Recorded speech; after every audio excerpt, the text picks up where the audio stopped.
mga kalakutserang lola, at dahil po maulan ngayon, ako po ay nagluto ng arroz caldo. Ayan. So, meron po tayong manok. And then, ito po, ginisa ko na po ang luya, bawang, and sibuyas. Ayan. So, lumabas na po yung aroma ng sibuyas, ng luya, bawang, sibuyas. Kaya, ilalagay ko naman po ang manok. Ayan po. Manok ni Jenny.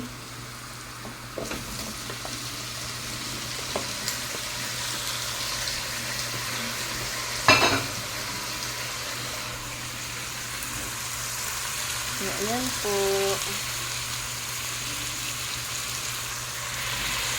Sasangkot siya po natin siya.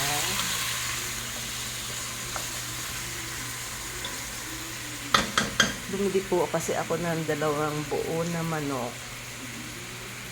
Kinuha ko po yung mga buto-buto, like yung paa, pakpak, leeg, and sinama ko po yung atay balon-balonan. Sangkutsahin ko lang po siya. Ngayon naman po ay naghugas ako ng 2 takal na bigas. Yung Japanese rice. Ayan po siya. So, hinugasan ko na po siya ng 1 hugas. Ngayon yung pangalawang hugas, isi-save ko po siya. Para pang sabaw natin doon sa arroz caldo.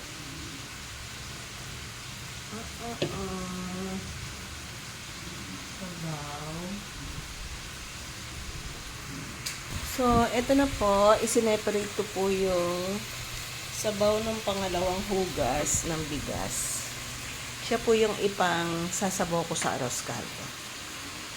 So, ayan. Habang sinasangkot siya po natin ang ating manok. Ayan. Sangkot siya po natin mabuti para lumasa yung luya.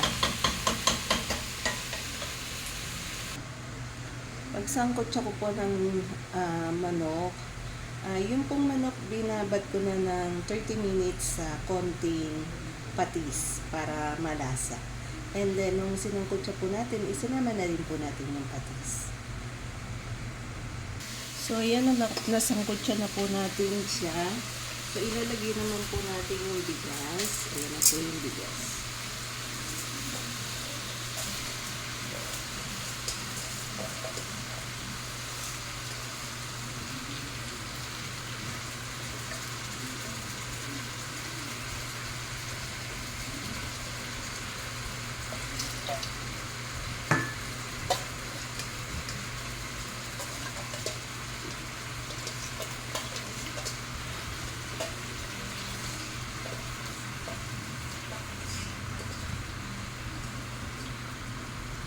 Ngayon naman po ang isasangkot siya natin ay yung bigas para lumasa po yung sibuyas, bawang, and luya sa bigas. Let's simmer the bigas. Ayan.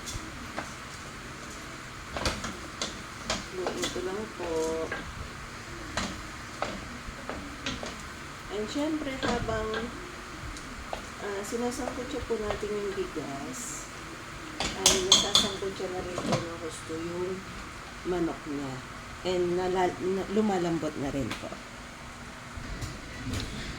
Ayan po. Lalagyan na po natin siya ng sabaw. So, okay na si bigas. Ano na po siya. Luto na siya. Ayan.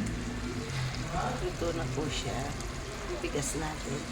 And then, sasabawan ko po ngayon siya ng hugas bigas.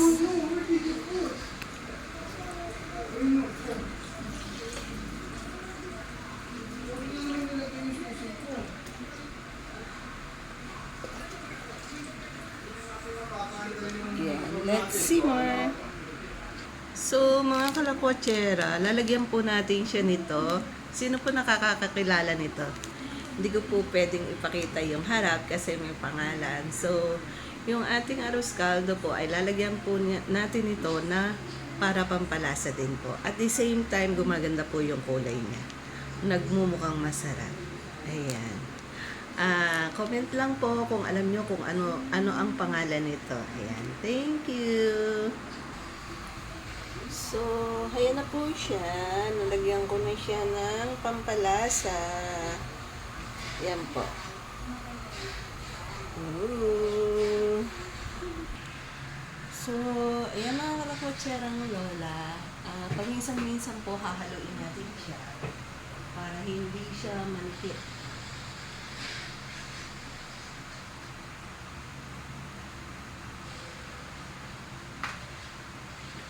Lagyan ko ng konting paminta.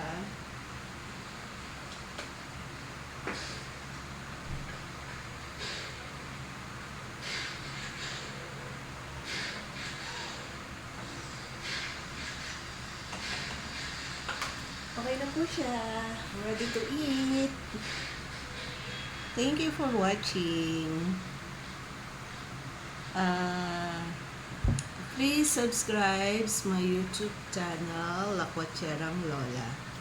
Thank you and click the notification bell para po ma-update po kayo sa bawat upload ko. Thank you so much.